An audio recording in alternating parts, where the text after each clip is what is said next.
मेरा नाम आदित्य है और आज मेरी शादी की पहली रात थी।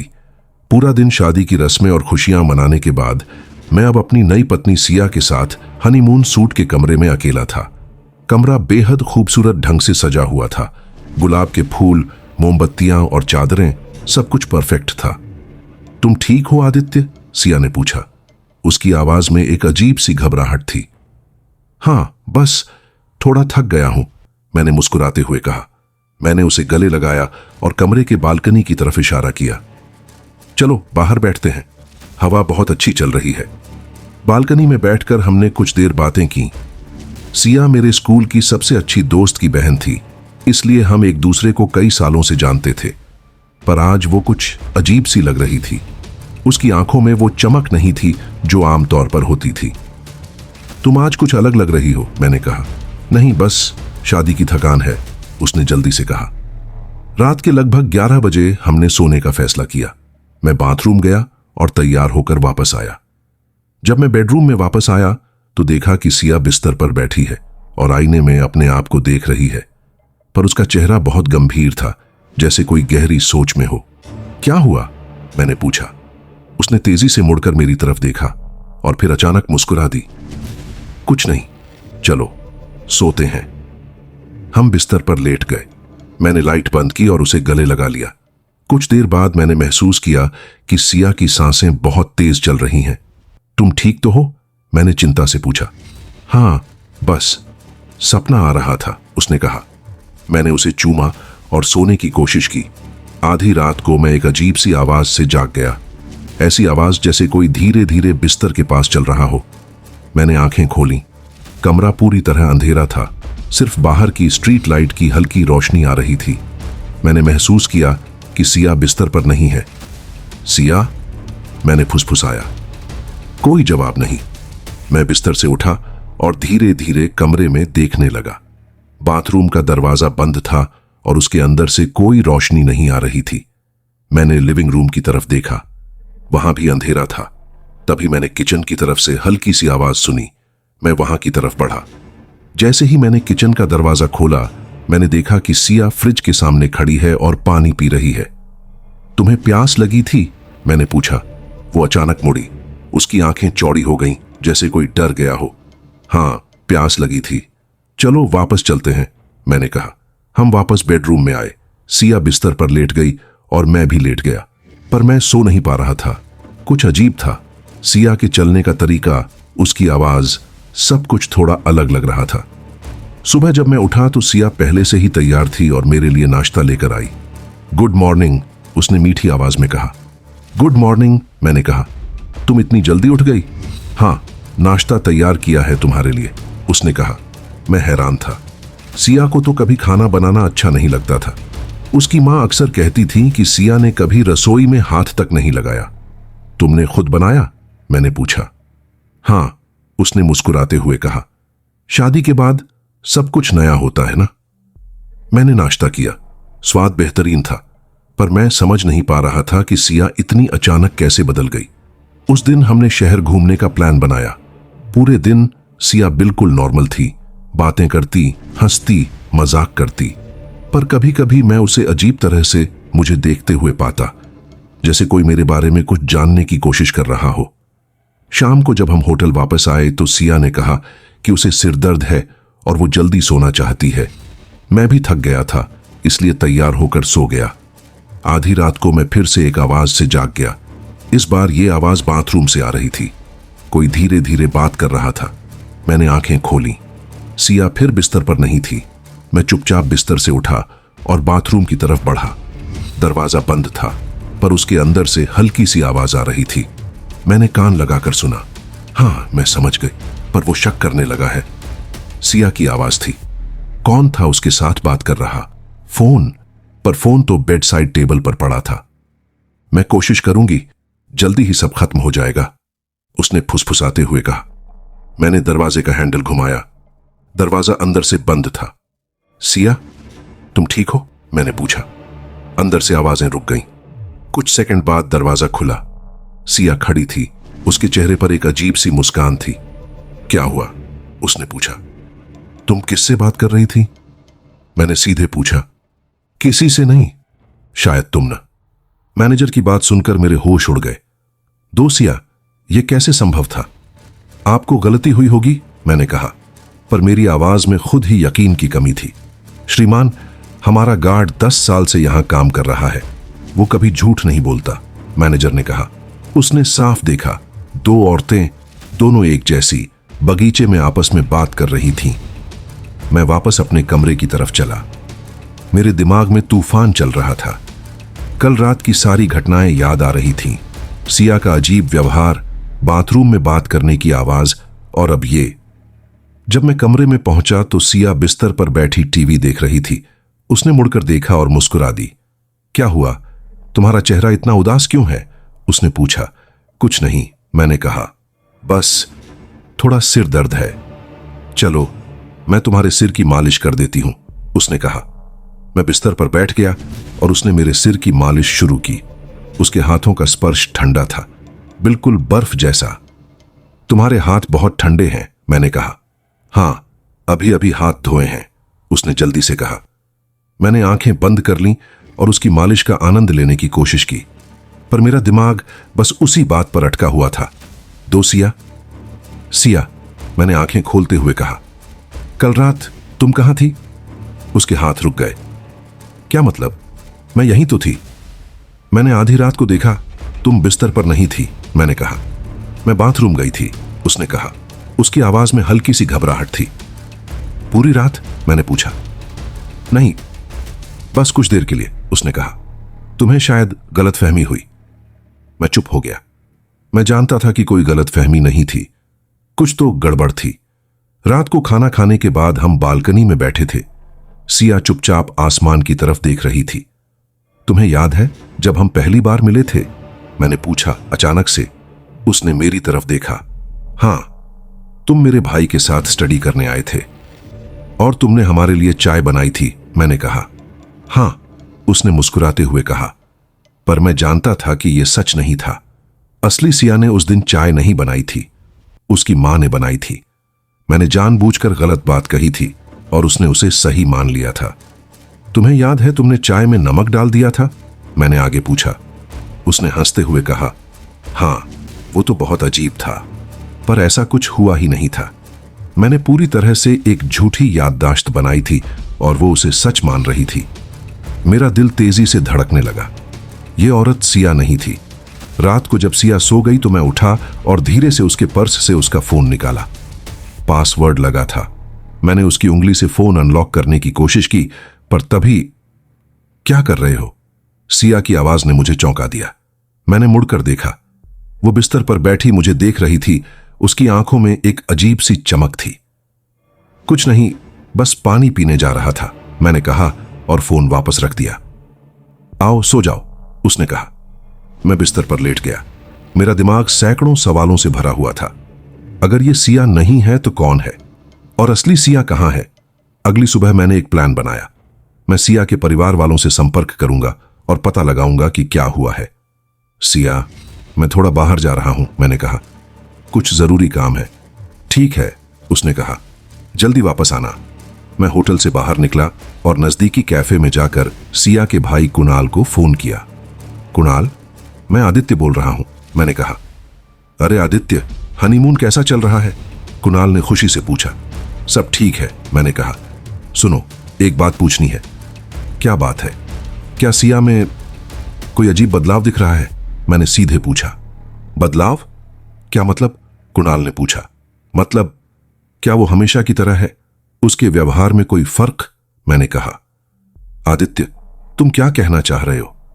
कुणाल की आवाज गंभीर हो गई। मैंने सारी बातें बताई। सिया का अजीब व्यवहार, बाथरूम में बात करना, होटल के गार्ड की बात, सब कुछ। कुणाल कुछ देर चुप रहा, फिर बोला। आदित्य, एक बात बताता हूं। शादी से 1 हफ्ते पहले सिया एक एक्सीडेंट में थी। एक्सीडेंट? क्या हुआ था? मैंने हैरानी से पूछा। वो कार से जा रही थी और एक ट्रक से टकरा गई, कुणाल ने कहा। पर वो बच गई, बस हल्की सी चोट आई। डॉक्टरों ने कहा था कि उसे कुछ दिन आराम करना चाहिए। पर तुमने मुझे ये बात क्यों नहीं बताई? मैंने पूछा। सिया ने मना किया था, कुणाल ने कहा। उसने कहा था कि तुम परेशान हो जाओगे। मैं फोन काटकर कैफे में ही बैठा रहा। क्या एक्सीडेंट का इस सब से कोई संबंध था? जब मैं होटल वापस पहुंचा तो कमरे मेरे होश उड़ गए। क्या कहा तुमने? वो एक्सीडेंट, प्रिया ने रोते हुए कहा। सिया बची नहीं थी, वो उसी वक्त मर गई थी। पर तब तुम कौन हो? मैंने पूछा। मेरी आवाज कांप रही थी। मैं सिया की जुड़वां बहन हूं, उसने कहा। हम दोनों को जन्म के समय अलग कर दिया गया था। मुझे किसी और ने गोद ले लिया था। मैं उसकी बातों को समझ नहीं पा रहा था। यह सब कैसे संभव है? जब सिया की मौत हुई, प्रिया ने कहा, मतलब उसके माता पिता ने मुझे ढूंढा। वो मुझे बचपन से जानते थे, क्योंकि गोद लेने वाले परिवार से उनका संपर्क था। उन्होंने मुझसे एक विनती की। क्या विनती? मैंने पूछा। उन्होंने कहा कि शादी की सारी तैयारियां हो चुकी हैं। उसने कहा, अगर लोगों को सिया की मौत का पता चला तो सब टूट जाएगा। उन्होंने मुझसे कहा कि कुछ दिनों के लिए सिया बन जाऊं। तुम मान गई? मैंने हैरानी से पूछा। हां, उसने सिर हिलाया। मैंने सोचा कि यह सिर्फ शादी तक की बात होगी, पर फिर तुम्हारे माता पिता ने हनीमून का प्लान बनाया और मुझे यहां आना पड़ा। मैं कुर्सी पर बैठ गया। यह सब एक सपने जैसा लग रहा था। पर कल रात बगीचे में तुम दो लोग क्यों थी? होटल के गार्ड ने देखा था। प्रिया की आंखों में डर दिखाई दिया। वो मैं नहीं थी। तो फिर कौन थी? मैंने पूछा। मुझे नहीं पता, उसने कहा। पर आदित्य, मुझे लगता है कि सिया की आत्मा अभी भी यहां है। एक सन्नाटा छा गया।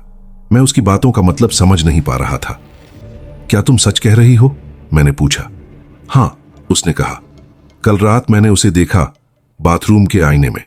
वो मुझे देख रही थी। पर तुमने पहले क्यों नहीं बताया? मैंने पूछा। मैं डर गई थी, उसने कहा। मैं सोच रही थी कि तुम क्या सोचोगे। तुम मुझे पागल समझोगे। मैं उठकर बालकनी में चला गया। हवा के झोंके मेरे चेहरे से टकरा रहे थे, पर मुझे कुछ महसूस नहीं हो रहा था। मेरी पत्नी मर चुकी थी और मैं उसकी जुड़वां बहन के साथ हनीमून मना रहा था। यह किसी डरावनी फिल्म जैसा था। प्रिया भी बालकनी में आ गई। आदित्य, मुझे माफ कर दो। मैंने तुम्हें धोखा दिया। तुम्हें धोखा नहीं दिया, मैंने कहा। तुमने तो बस वो किया जो तुमसे कहा गया। क्या अब तुम मुझसे नफरत करोगे? उसने पूछा। उसकी आंखों में आंसू थे। नहीं, मैंने कहा। मैं तुमसे नफरत नहीं करता। मैं सिर्फ हैरान हूं। हम दोनों चुपचाप बालकनी में खड़े रहे। अब सब कुछ समझ में आ रहा था। उसका अजीब व्यवहार, बदला हुआ स्वभाव, सब कुछ। क्या हम अब घर वापस चलें? प्रिया ने पूछा। हां, मैंने कहा। हमें सबको सच बताना होगा। उसने सिर हिलाया। तुम सही कह रहे हो। हमने अपना सामान पैक किया और चेकआउट करने का फैसला किया। रिसेप्शन पर हमने बताया कि हमें अचानक घर वापस जाना है। जब हम लिफ्ट में सामान लेकर जा रहे थे, तभी लिफ्ट की लाइटें जलने बुझने लगीं। एक अजीब सी ठंडी हवा का झोंका महसूस हुआ। आदित्य, प्रिया ने मेरा हाथ पकड़ लिया। वो यहां है। कौन? मैंने पूछा। सिया, उसने फुसफुसाते हुए कहा। लिफ्ट की लाइटें पूरी तरह बंद हो गईं और लिफ्ट की लाइटें जलते ही हमने देखा कि लिफ्ट का शीशे वाला हिस्सा पूरी तरह से धुंधला हो गया था, जैसे किसी ने बर्फ से लिखा हो। साफ साफ देख सकते थे, मैं जिंदा हूं। प्रिया चीखी और मेरे से चिपक गई। ये वो है आदित्य, सिया। मैंने लिफ्ट के बटन दबाए, पर कोई प्रतिक्रिया नहीं हुई। लिफ्ट बिल्कुल रुकी हुई थी। तभी लाइटें फिर से बंद हो गईं और हमें एक औरत के रोने की आवाज सुनाई दी। मुझे बचाओ। आवाज बिल्कुल सिया जैसी थी। वो मेरी जगह लेना चाहती है। प्रिया कांप रही थी। नहीं, ये सच नहीं है। मैंने तुम्हारी जगह नहीं ली। अचानक लिफ्ट की लाइटें वापस आईं और लिफ्ट चलने लगी। हम हैरानी से एक दूसरे को देख रहे थे। क्या वाकई में सिया की आत्मा हमें परेशान कर रही थी? होटल से निकलकर हम सीधे एयरपोर्ट की तरफ रवाना हो गए। प्लेन में बैठते समय प्रिया अभी भी सहमी हुई थी। आदित्य, क्या तुम्हें लगता है कि सिया की आत्मा हमें माफ नहीं करेगी? उसने पूछा। मैं नहीं जानता, मैंने कहा, पर हमें सच सामने लाना होगा। जब हम शहर पहुंचे तो सीधे सिया के घर गए। उसके माता पिता ने हमें देखते ही हैरानी जताई। आप लोग इतनी जल्दी वापस? सिया की मां ने पूछा। हमें बात करनी है, मैंने गंभीरता से कहा। अंदर बैठकर प्रिया ने सारी कहानी सुनाई। कैसे सिया की मौत हुई, कैसे उन्होंने उसे सिया बनने के लिए कहा और कैसे हनीमून के दौरान सिया की आत्मा ने उन्हें परेशान किया। सिया के पिता का चेहरा पीला पड़ गया। प्रिया, तुम क्या कह रही हो? सिया तो अस्पताल में ठीक हो रही है। अब हमारी बारी थी हैरान होने की। क्या मतलब? मैंने पूछा। सिया बच गई थी एक्सीडेंट से, उसकी मां ने कहा। वो अभी अपनी चाची के घर आराम कर रही है। प्रिया और मैं एक दूसरे को देखते रहे। अगर सिया जिंदा थी तो फिर वो कौन थी जिसने हमें होटल में परेशान किया, और प्रिया कौन थी? तभी दरवाजा खुला और एक औरत अंदर आई। वो बिल्कुल प्रिया जैसी दिख रही थी, या यूं कहें कि सिया जैसी। प्रिया, तुम यहां क्या कर रही हो? उसने कहा। सिया की मां ने हमें समझाया। ये है सिया की जुड़वां बहन प्रिया, पर हमने कभी उसे तुम्हारे सामने नहीं लाने का फैसला किया क्योंकि मैं मानसिक रूप से बीमार हूं, प्रिया ने कहा। मुझे स्किज़ोफ्रेनिया है। मैं अक्सर खुद को सिया समझने लगती हूं। अब सब कुछ साफ हो रहा था। प्रिया ने सिया बनने का अपना भ्रम हमें सच बता दिया था, पर अभी भी एक सवाल था। होटल में जो कुछ हुआ वो क्या था? हमने सिया के माता पिता को होटल की घटनाओं के बारे में बताया। वो सब प्रिया के दिमाग का खेल था, सिया के पिता ने कहा। उसे अक्सर ऐसे हेलुसिनेशन होते हैं, पर मैं यकीन नहीं कर पा रहा था। लिफ्ट में जो हुआ वो सिर्फ हेलुसिनेशन नहीं हो सकता था। मैंने भी तो वो लिखा हुआ देखा था। उस रात जब मैं सोने की कोशिश कर रहा था, मेरा फोन बजा। एक अनजान नंबर से कॉल आ रही थी। हेलो, मैंने कहा। आदित्य। आवाज बिल्कुल सिया जैसी थी। प्रिया झूठ बोल रही है, मैं जिंदा हूं, मुझे बचाओ। कॉल कट गई। मैंने फोन वापस कॉल किया, पर नंबर स्विच ऑफ था। अगले दिन मैंने अस्पताल जाने का फैसला किया, जहां सिया भर्ती थी। जब मैं वहां पहुंचा तो डॉक्टर ने बताया कि सिया को कोमा में डाल दिया गया था एक्सीडेंट के बाद। पर उसके माता पिता ने कहा था कि वो ठीक हो रही है, मैंने कहा। डॉक्टर ने हैरानी जताई। श्रीमान, सिया के माता पिता तो 3 साल पहले ही एक कार एक्सीडेंट में मर चुके हैं। मेरे पैरों तले जमीन खिसक गई। तो फिर वो लोग कौन थे जिनसे हमने कल बात की थी? और प्रिया कौन थी? मैं वापस सिया के घर की तरफ भागा। जब मैंने दरवाजा खटखटाया तो एक बूढ़ी औरत ने दरवाजा खोला। क्या बात है? उसने पूछा। मैं सिया के माता पिता से मिलना चाहता हूं, मैंने कहा। बूढ़ी औरत ने दुखी सिर हिलाया। बेटा, यह घर 3 साल से खाली है। सिया और उसके माता पिता की मौत एक ही एक्सीडेंट में हो गई थी। मैं वहां से चला आया। मेरा दिमाग चकरा रहा था। अगर सिया और उसके माता पिता 3 साल पहले मर चुके थे, तो फिर मैंने जिससे शादी की थी वो कौन थी? और जिन लोगों ने हमें शादी की बधाई दी थी वो कौन थे? मैंने प्रिया को फोन करने की कोशिश की, पर उसका नंबर स्विच ऑफ था। मैं उस होटल गया जहां हम ठहरे थे।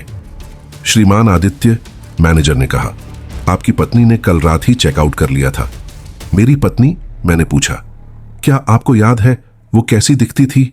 मैनेजर ने हैरानी जताई। श्रीमान, आप तो अकेले ही आए थे। आपने कहा था कि आपकी पत्नी की मौत हो चुकी है और आप उनकी याद में कुछ दिन अकेले रहना चाहते हैं। मैं समझ चुका था